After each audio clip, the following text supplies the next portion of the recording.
दोस्तों नमस्कार। बहुत बहुत स्वागत है आप सभी का हमारे इस YouTube चैनल में। दोस्तों कैसे हैं आप सभी। आशा करता हूँ संकट मोचन हनुमान जी के कृपा दृष्टि और आशीर्वाद से आप लोग अच्छे होंगे। दोस्तों क्या आपको हर रोज़ बहुत ही बड़ी बड़ी मुसीबतों और बाधाओं का सामना करना पड़ रहा है। आपको बहुत ही बड़ी संकटों का सामना करना पड़ रहा है। आप अपने जीवन से हार चुके हैं। तो दोस्तों अब आप बिल्कुल भी घबराए नहीं, क्योंकि हम आपके लिए लाए हैं यह 13 उपाय। दोस्तों अगर आप इस उपाय को कर लेते हैं तो तुरंत संकटों से निजात पा सकते हैं। लेकिन आपको इस वीडियो द्वारा बताए गए बातों पर सही तरीके से चलना होगा और इसी के हिसाब से आपको इस उपाय को करना होगा, तभी आप इस संकटों से निजात पा सकते हैं। दोस्तों आपको 13 उपाय के बारे में बताएंगी। आप किसी में से आप किसी को कर सकते हैं। आप दोस्तों संकटों से निजात पाना चाहते हैं तो दोस्तों मैं आपको बता दूं कि ज्योतिष शास्त्रों के अनुसार इसके लिए 3 शर्तों का पालन करना जरूरी है। यदि आप शर्तों का पालन करते हैं तो दोस्तों आप इस वीडियो को शुरू से लेकर अंत तक देख सकते हैं। दोस्तों पहली शर्त यह है कि किसी भी प्रकार का नशा नहीं करेंगी। दूसरी यह है कि घर की स्त्रियों का पूरा सम्मान करेंगी। तीसरी यह है कि खुद के बारे में और दूसरों के बारे में कुछ भी नकारात्मक न तो सोचेंगी और न ही बोलेंगी। यदि आप ये उपाय न भी करें तो दोस्तों अंतिम उपाय ही कर लेंगी। दोस्तों 100% आपकी अच्छे दिन शुरू हो जाएंगी। दोस्तों तो आइए आगे की बात करते हैं। फर्स्ट नंबर पर दोस्तों कपूर जलाना। दोस्तों प्रतिदिन सुबह और शाम घर में संध्या वंदन के समय कपूर जरूर जलाएं। हिंदू धर्म में संध्या वंदन आरती या फिर प्रार्थना के बाद कपूर जलाकर उसकी आरती लेने की परंपरा है। पूजन आरती आदि धार्मिक कार्यों में कपूर का दोस्तों विशेष महत्व बताया गया है। रात्रि में सोने से पूर्व कपूर जलाकर सोने तो और दोस्तों भी लाभदायक है और घर के वास्तु दोष को मिटाने के लिए कपूर का बहुत महत्व है। यदि सीढ़ियाँ, टॉयलेट या फिर द्वार किसी गलत दिशा में निर्मित हो गए हैं तो दोस्तों सभी जगह एक एक कपूर की बट्टी रख दें। वहाँ दोस्तों रखा कपूर चमत्कारी रूप से वास्तु दोष दूर हो जाएंगे या फिर दूर कर देंगी। दोस्तों आइए बात कर लेते हैं दूसरा नंबर पर अगले पन्ने के बारे में। दोस्तों दूसरा नंबर पर है हनुमान चालीसा पढ़ना। दोस्तों प्रतिदिन संध्या वंदन के समय दोस्तों हनुमान चालीसा पढ़ना चाहिए। संध्या वंदन घर में या फिर मंदिर में सुबह शाम की जाती है। पवित्र भावना और शांतिपूर्ण हनुमान चालीसा पढ़ने से हनुमान जी की कृपा प्राप्त होती है, जो हमें हर तरह की जानी अनजानी होनी अनहोनी से दोस्तों बचाता है और हमारे जीवन काल पर से आने वाली संकटों से भी निजात दिलाती है। इसलिए आप इस उपाय को भी कर सकते हैं। अब बात कर लेते हैं तीसरा नंबर पर दोस्तों धूप, दीप, चंदन, कुमकुम, अष्टगंध, जल, अगर, कपूर, घृत, गुड़, घी, पुष्प, फल, पंचामृत, पंचगव्य, नैवेद्य, हवन, शंख, घंटा, रंगोली, मांडना, आंगन अलंकरण, तुलसी, तिलक, मोली, कलाई पर बांधे जाने वाला नारा, स्वस्तिक, ओम, पीपल, आम और केले के पत्तों का दोस्तों हिंदू धर्म में बहुत ही महत्व है। भोजन करने के पूर्व कुछ मात्रा में भोजन को अग्नि को समर्पित करने से वैश्व देव या यज्ञ पूर्ण होता है और आपके जीवन काल पर से दोस्तों आने वाली मुसीबतों को भी अंत करता है। इसके अलावा गुड़ और घी की भी धूप लगाएं, मतलब आप इसको भी कर सकते हैं। हिंदू धर्म में धूप देने और दीप जलाने का बहुत ज़्यादा महत्व है। सामान्य तौर पर धूप 2 तरह से ही दी जाती है। पहला गुल कपूर से और दूसरा गुड़ घी मिलाकर जलते कंडे पर उसे रखा जाता है। यहाँ गुड़ घी और चावल से दी गई धूप का खास महत्व है। धूप देने के दोस्तों नियम है। रोज धूप नहीं दे पाए तो दोस्तों 13, 14 और अमावस्या 14 तथा पूर्णिमा को सुबह शाम धूप अवश्य देना चाहिए। सुबह दी जाने वाली धूप देवगणों के लिए और शाम को दी जाने वाली धूप पितरों के लिए है। पितरों के लिए सिर्फ श्राद्ध पक्ष में भी दोस्तों धूप दे तो अच्छा रहेगा। लेकिन दोस्तों मैं आपको बता दूं कि धूप देने के पूर्व घर की सफाई कर दें। पवित्र होकर रहकर ही धूप दें। धूप ईशान कोण में ही दोस्तों दें। घर के सभी कमरों में धूप की सुगंध फैला जाना चाहिए, फैल जाना चाहिए। मतलब आप ऐसा जगह पर धूप जलाएं कि घर के सभी कमरे में धूप का सुगंध फैल जाए। और धूप देने और धूप का असर रहे तब तक किसी भी प्रकार का संगीत नहीं बजाना चाहिए। हो सके तो कम से कम बात भी करना ना चाहिए।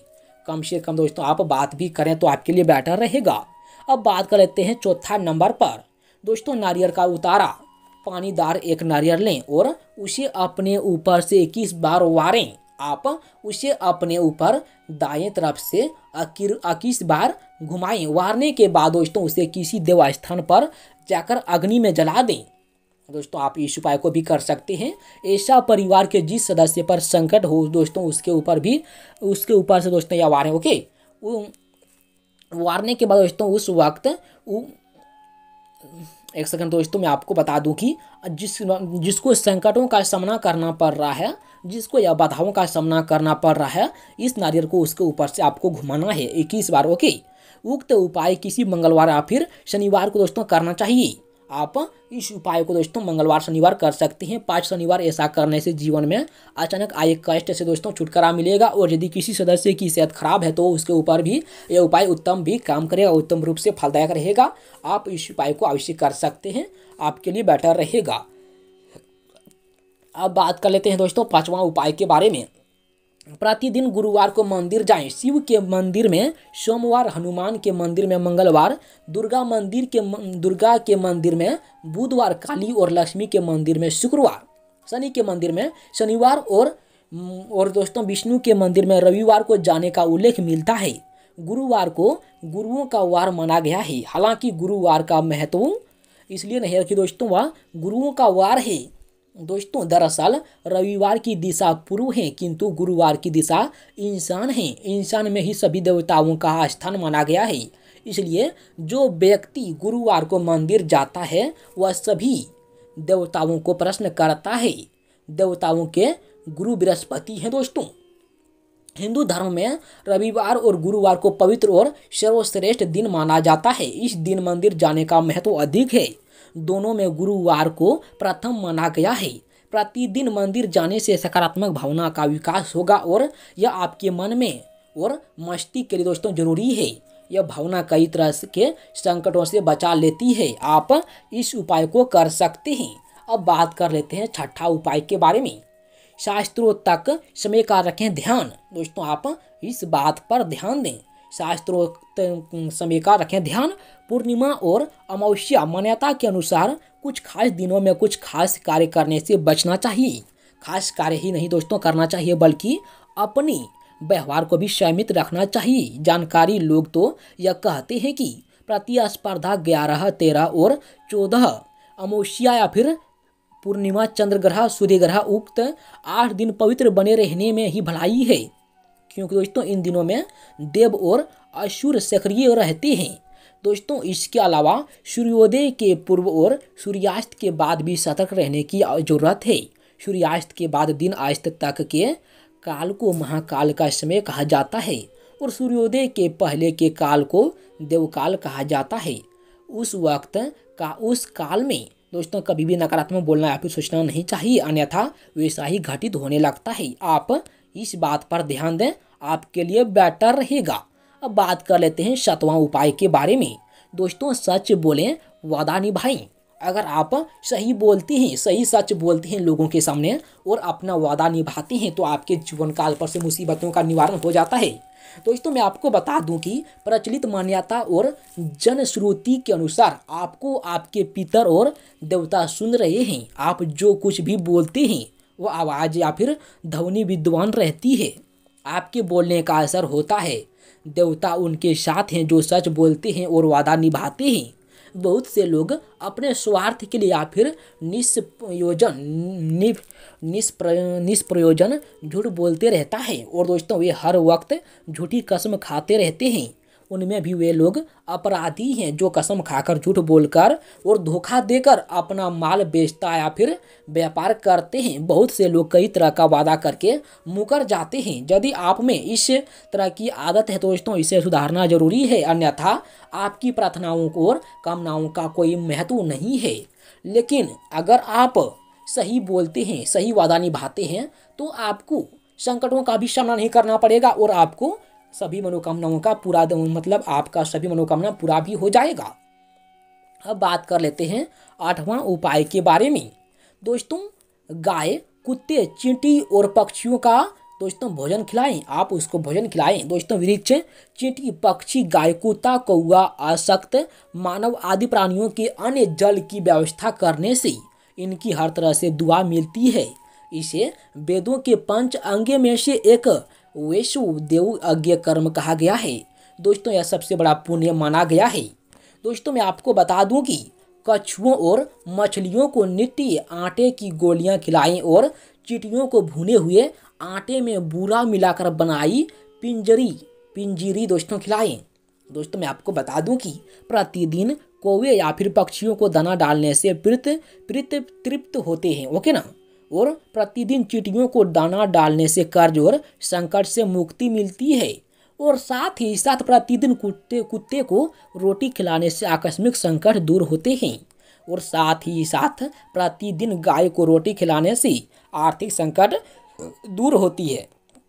दोस्तों, आप इस उपाय को करें। अब बात कर लेते हैं 9वां उपाय के बारे में।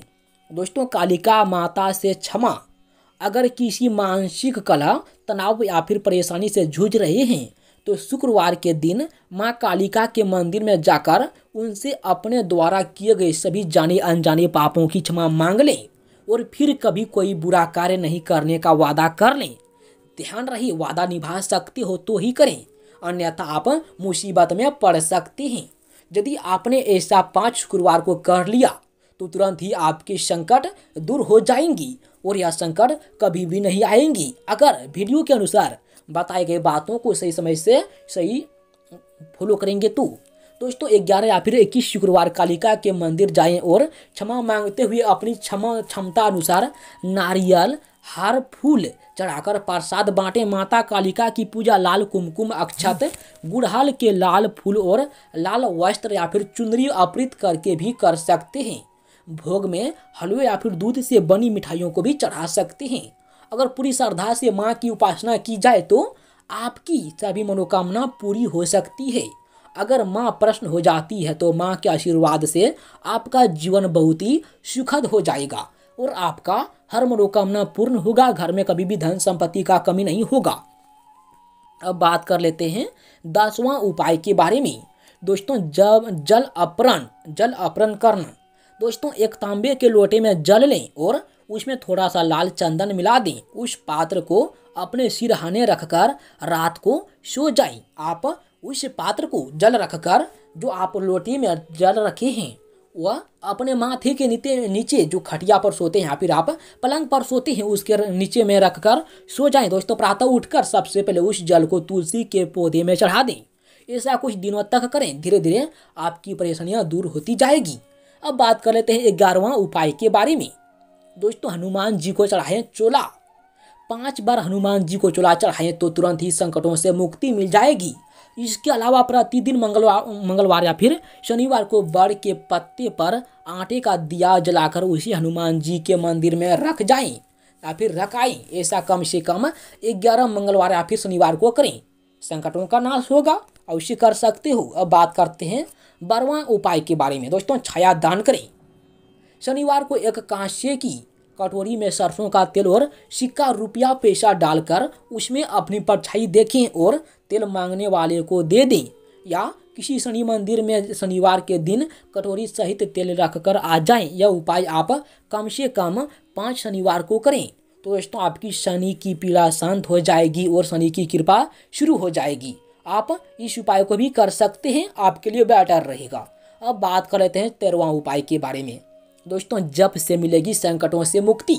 सभी तरह की बुरे काम छोड़कर प्रतिदिन राम के नाम, गायत्री मंत्र या फिर महामृत्युंजय मंत्र का जाप शुरू कर दें। ध्यान रहे, इसमें से किसी एक मंत्र का जाप ही करें तो आपके लिए बेटर रहेगा।